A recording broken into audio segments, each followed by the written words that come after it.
Boa noite, alunos. Retomando aqui as nossas aulas, né, sobre centro cirúrgico e CME. A nossa aula hoje, número 6, a gente vai abordar um pouquinho sobre anestesia e quais são os cuidados de enfermagem no pós-anestésico, né? A gente falou lá no início, quando a gente abordou sobre a estrutura do centro cirúrgico, sobre a sala de recuperação pós-anestésica. Então, é um assunto que está super ligado, né, com a anestesia em si, o procedimento anestésico, o profissional anestesiologista, e a gente vai falar exatamente sobre isso nessa aula. Mas antes de iniciar com esse tema, eu gostaria de relembrar aqui que já tem uma atividade que foi repassada para vocês. A atividade engloba as aulas 1 e 2, certo? Foi encaminhado. Após essa aula 6, elaborei também a atividade de 3 a 6. A gente precisa falar também um pouquinho a respeito das nossas atividades e a forma como que eu vou trabalhar com vocês, avaliando o desempenho de vocês nas nossas aulas, certo? Então, eu já recebi de alguns alunos e-mail com essas atividades, desculpa. Já corrigi as atividades, então o intuito é que posteriormente eu já tinha até falado, informado a todos que traria aqui as questões corrigidas e realmente será assim. Vou trazer para vocês as questões corrigidas, mas entendo que a gente precisa ter um pouco mais de conteúdo para poder entender e avaliar melhor cada aluno, tá bom? Então, vou aqui agora compartilhar com vocês o material da aula, tá?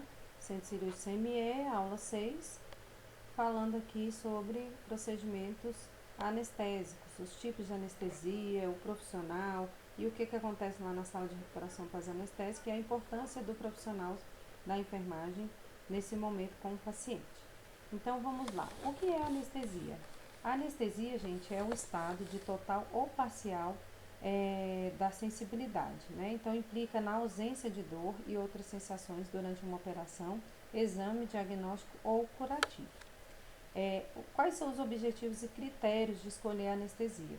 Os objetivos primordiais, quando o profissional vai escolher a anestesia, é de suprimir a sensibilidade dolorosa do paciente durante todo o procedimento cirúrgico, mantendo ou não a sua consciência, de promover o relaxamento muscular e de proporcionar condições ideais de atuação para os médicos cirurgiões. Ou seja, o profissional anestesista, gente, é um profissional que tem autonomia total dentro do centro cirúrgico, é um profissional que tem o poder de discutir junto com a equipe de cirurgiões se aquele procedimento pode ocorrer ou não, devido ao quadro clínico do paciente, e é o profissional que vai dizer ali qual será o melhor tipo de anestesia, né, para aquele paciente, para aquele tipo de procedimento. Leva-se em consideração também no momento da anestesia, tanto que vocês vão, caso vocês tenham aí futuramente uma experiência dentro de um centro cirúrgico ou num hospital que tenha centro cirúrgico, vocês vão entender aí que o paciente normalmente e deve-se sempre esse paciente realizar uma consulta pré-operatória, onde o anestesista vai atender esse paciente, entender qual é o quadro, qual é a necessidade de cirurgia.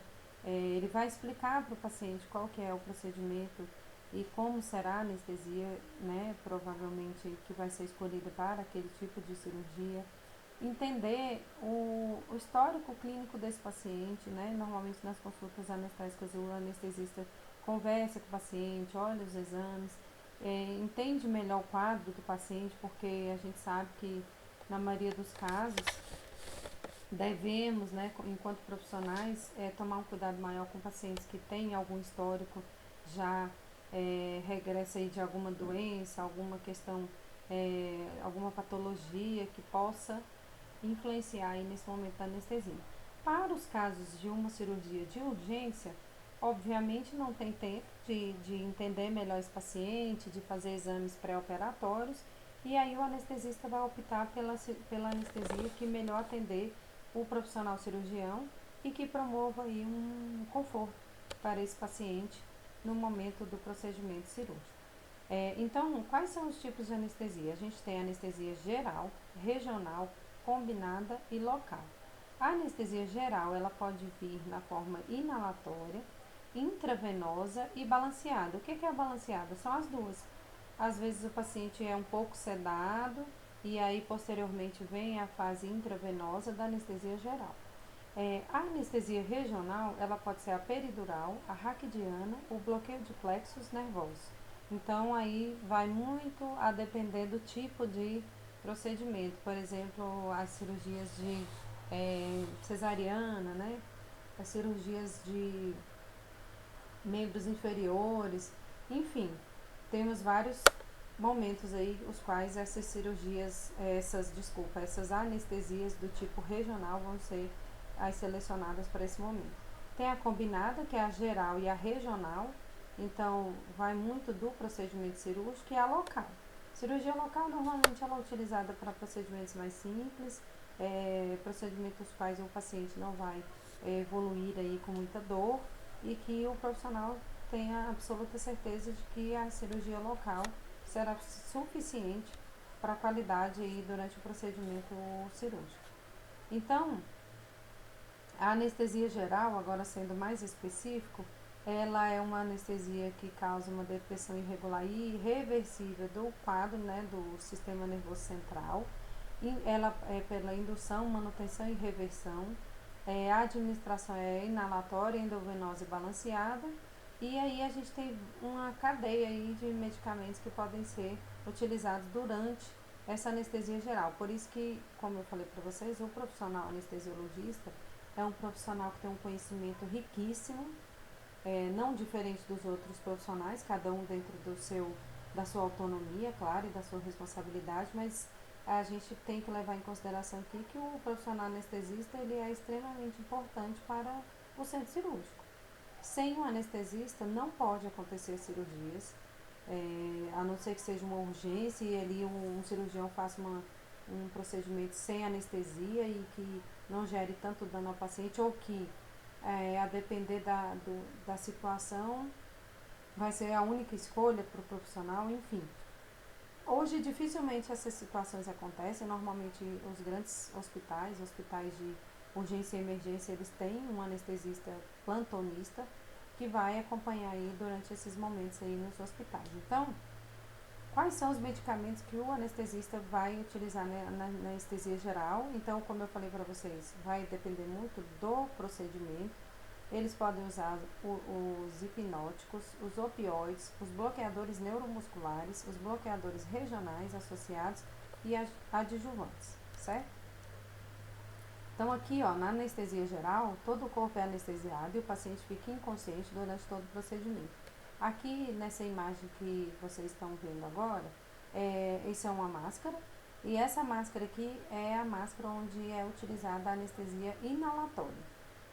Abaixo vocês observam aí que estão, né, fazendo um acesso endovenoso, então aí o anestesista faz anestesia geral endovenosa.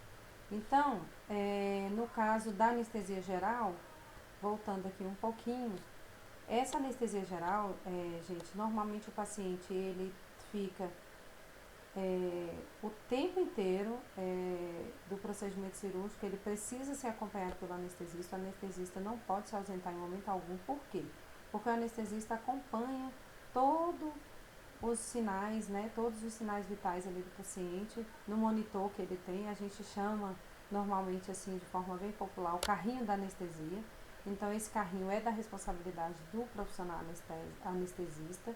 E aí durante esse momento de procedimento, o anestesista vai acompanhar. Por vezes acontece, não é uma coisa incomum, o profissional cirurgião, ele solicita e combina ali e define que será utilizado uma anestesia tal. Então, por exemplo, pode ser que inicialmente o paciente comece um procedimento utilizando aí uma raquidiana e evolua de forma que faça, se necessário, uma anestesia geral. Então, por isso que o anestesista está ali sempre acompanhando também todo o procedimento cirúrgico. Por vezes é necessário aumentar a dosagem, aumentar o tempo. Esse paciente que está com administração inalatória precisa ser acompanhado porque não pode ficar muito tempo, enfim. É bem complexo, é interessante, é muito rico quando a gente para e conversa com um profissional anestesista. Eles têm um conhecimento muito bacana, várias experiências, e eles conseguem nos passar muita coisa legal aí que acontece no centro cirúrgico, tá? Com relação à anestesia regional, ela é uma perda reversível da sensibilidade. A administração dela pode ser intratecal ou peridural, aquela nas costas, né? Assim, para vocês resgatarem um pouco aí a imagem desse procedimento na cabecinha de vocês. É, ela diminui um pouco, né, a incidência de falhas, tempo de latência e tentativas de punção. Então, é, acontece muitas vezes e raramente acontece falha, né, durante esses procedimentos que são selecionados aí as anestesias regionais. As tentativas de punção, normalmente elas são únicas, né? Os anestesistas têm uma experiência muito boa com relação a essa questão da punção, então é bem interessante. Aqui tem uma figura de onde é feita a anestesia raquidiana, né? A gente chama aí bem popular RAC, né? Ela é indicada para as cirurgias na região abdominal e de membros inferiores, como eu falei para você, por exemplo, falei para vocês uma cirurgia de cesariana, ou então uma cirurgia de varizes, ou algum procedimento ortopédico, né, que vai fazer no joelho, no pé, a depender do tipo de situação, porque por vezes as cirurgias ortopédicas são com cirurgias gerais, anestesias gerais, porque vai trazer um conforto maior tanto para a equipe quanto para o paciente. E aí são indicadas para esses tipos de cirurgia, como eu falei, abdominal e membros inferiores, porque o anestésico é depositado no espaço subaracnoide da região lombar, produzindo insensibilidade aos estímulos dolorosos por bloqueio da condução nervosa. Então, de forma bem pejorativa aqui, da cintura para baixo, o paciente fica insensível, né? Então, ele não vai sentir nenhuma dor durante o procedimento cirúrgico. A peridural, o anestésico é depositado no espaço peridural, ou seja, a anestesia não perfura a dura mater. O anestésico se difunde nesse espaço, fixa-se no tecido nervoso e bloqueia as raízes nervosas. Então, tem uma diferença entre a RAC e a peridural, né? Na prática, vocês vão entender melhor esses momentos aí das anestesias, tá? O bloqueio intercostal, usado para cirurgia de nódulo de mama, por exemplo. Você pode olhar aí nessa figura aí de cima, na lateral esquerda, que tem uma mama, né? E o anestesista está fazendo aí o bloqueio intercostal. Bloqueio de membro superior axilar são cirurgias, né?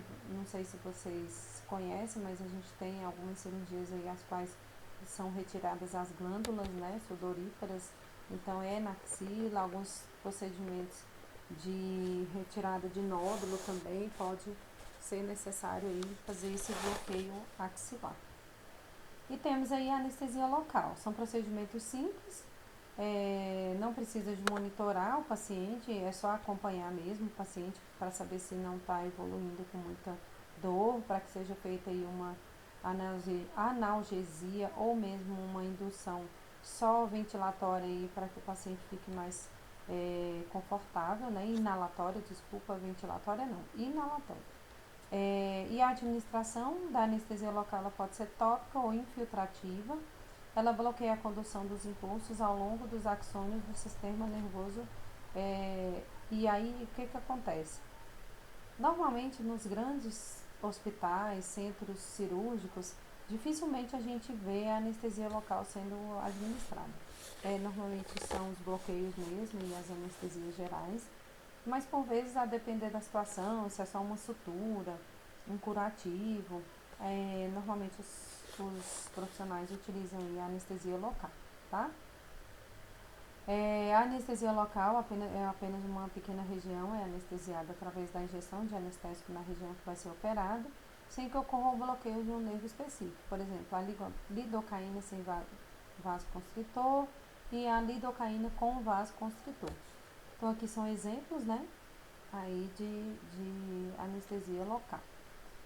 Quais são os cuidados de enfermagem com esses pacientes que passam por esses procedimentos operatórios, os quais o paciente vai estar anestesiado, né? Então, o que acontece? O paciente, gente, quando acontece o procedimento cirúrgico, é realizado todo o procedimento cirúrgico, o cirurgião finaliza ali todo o processo e libera esse paciente para que ele vá encaminhado à sala de recuperação pós-anestésica, que a gente chama RPA. Quando esse paciente chega na RPA, normalmente ele vem encaminhado pelo circulante de sala, que é o técnico de enfermagem, né? E ele fica ali sendo assistido por um período de tempo, de acordo com a cirurgia que foi realizada. Então, a depender do porte da cirurgia, o paciente fica meia hora, fica 1 hora, 2 horas. E tem também um outro detalhe que vem muito em consideração na sala de recuperação pós-anestésica, é o próprio paciente, ou seja, o organismo do paciente.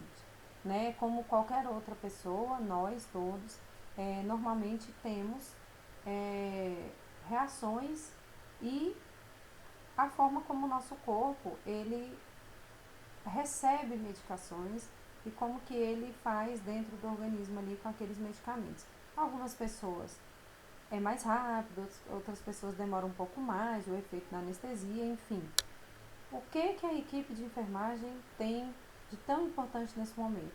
O paciente, ele precisa estar em vigilância constante quando ele vai para a sala de recuperação pós-anestésica, tá? Muitas vezes acontece do paciente ficar hipotenso, ter algum problema, porque normalmente fica ali um resquíciozinho da anestesia, principalmente a anestesia geral, e às vezes o paciente deprime um pouco. Então, por isso da enfermagem estar ali sempre vigilante com o paciente na sala de recuperação pós-anestésica. Então, o que vai acontecer? Ele precisa ter a estabilidade hemodinâmica, nesse momento da RPA que vai acontecer essa estabilidade, amplitude respiratória normalizada, ou seja, o paciente que estava, por exemplo, à custa de oxigênio lá na sala operatória, ele vem para a sala de recuperação, mantém-se o oxigênio, mas ele vai sendo desmamado, vai sendo retirado para a gente entender se esse paciente de fato tem condições de sair de alta. Saturação de O2 nos limites normais, estabilidade da temperatura corporal e estado de consciência. Então, é um conjunto de sinais que o paciente vai apresentar ao longo desse momento que ele permanecer na sala de recuperação pós-anestésica, e este paciente ele vai ser acompanhado normalmente pela equipe de enfermagem, que é composta pelo enfermeiro e pelos técnicos. No caso, é de extrema importância o conhecimento técnico desses profissionais, e sempre vai ter um anestesista cuidando também, porque o paciente ele só sai de alta da recuperação pós-anestésica para casa ou para a internação quando o anestesista dá alta, né? A depender do procedimento cirúrgico que esse paciente passa, ele vai muitas vezes direto para a UTI, então não vai passar pela sala de recuperação, mas também tem todo o cuidado aí da equipe de enfermagem também para o transporte desse paciente, né? Muitas vezes esse paciente, quando vai direto para a UTI, são pacientes mais graves, então eles vão monitorizados, vão ali estar à custa de O2, então tem todo um cuidado que a equipe de enfermagem também precisa ter com esse paciente, ao encaminhar o paciente para a sala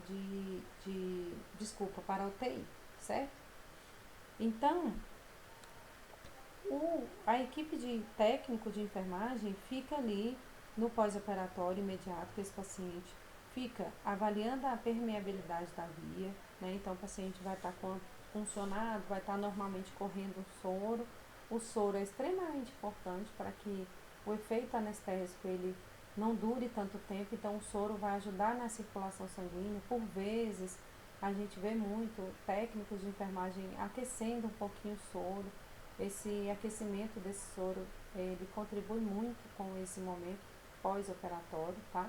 Então, o técnico também vai avaliar a presença de rouquidão, estridor, sibilos, diminuição do rumo vesicular. Então, tem todo um acompanhamento ali mesmo dos sinais vitais, né?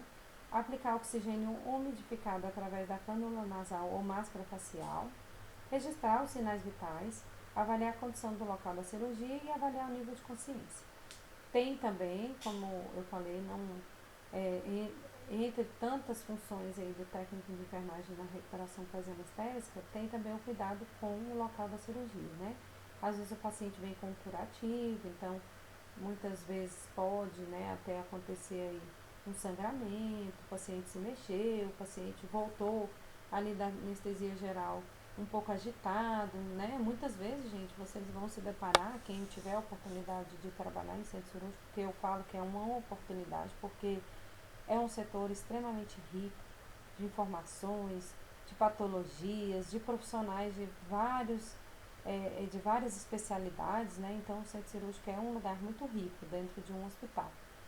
Então, o profissional de enfermagem, ele vai estar nesse momento todo aí. A questão do local da cirurgia, por vezes o paciente vem com o curativo, como eu falei para vocês. Muitos pacientes, às vezes, retornam da sedação um pouco agitados, normalmente as crianças, em especial, vocês tiverem aí algum momento sem cirurgia, vocês vão ver, crianças voltam super agitadas do procedimento, né? Então, a enfermagem precisa estar preparada. E avaliar o nível de consciência. Então, o nível de consciência é quando o paciente acordar, abordar o paciente, perguntar se esse paciente sabe onde está, o que houve, qual o nome dele, enfim, tem algumas perguntas básicas. Por vezes, algumas instituições elaboram um script, né, para que a equipe de enfermagem possa aplicar nesse paciente, tá?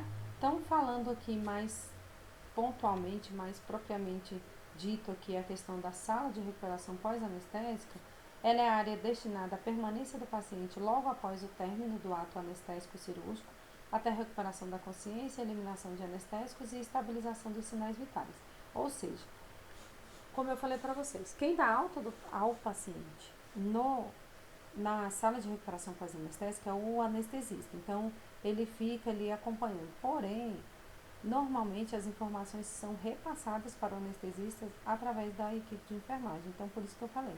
É importante a gente ter conhecimento, é importante a gente dominar a nossa área para que a gente possa ser parceiro ali dos médicos que estão acompanhando os pacientes também. Deve estar instalada dentro do centro cirúrgico ou nas suas proximidades, favorecendo o transporte rápido do paciente anestesiado para este local. E digo para o contrário também. Por vezes o paciente sai da sala cirúrgica, né, da sala operatória, vem para a sala de recuperação pós-anestésica. Se, porventura, acontecer uma intercorrência, ou o que é que a gente classifica aí como intercorrência? O paciente deprimiu, ficou hipotenso, desmaiou, enfim, surtou, porque por vezes mexe muito com essa parte neurológica e psicológica do paciente, então tem paciente que volta bem agitado. Então, às vezes é necessário, ou também um outro exemplo, o curativo, né? Ali a incisão cirúrgica, teve um sangramento, abriu, enfim, pode acontecer algumas coisas aí que nós consideramos intercorrência. Então, faz-se necessário que esse paciente retorne para a sala operatória. Por isso que os centros cirúrgicos precisam ter essa estrutura, como eu falei lá no início, na aula 1 ou 2, se eu não me engano, falando da estrutura do centro cirúrgico. Então, a estrutura é essa, tem um pré-operatório, a sala operatória e o pós-operatório, exatamente para que esse paciente seja visto mais de perto, monitorado e que a equipe de enfermagem tenha acesso a esse paciente. Normalmente são lugares amplos, os pacientes ficam ali separados, mas somente por cortinas ou só um biombo, para que a equipe de enfermagem tenha uma visão geral desse paciente.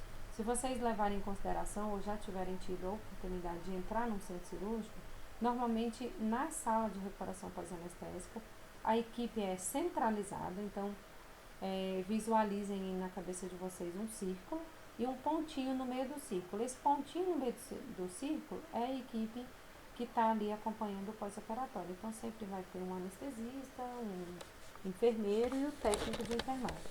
E ao redor, nas bordas desse círculo, imaginem essa imagem, ficam todas os boxes, né, ou salas de recuperação pós-anestésica.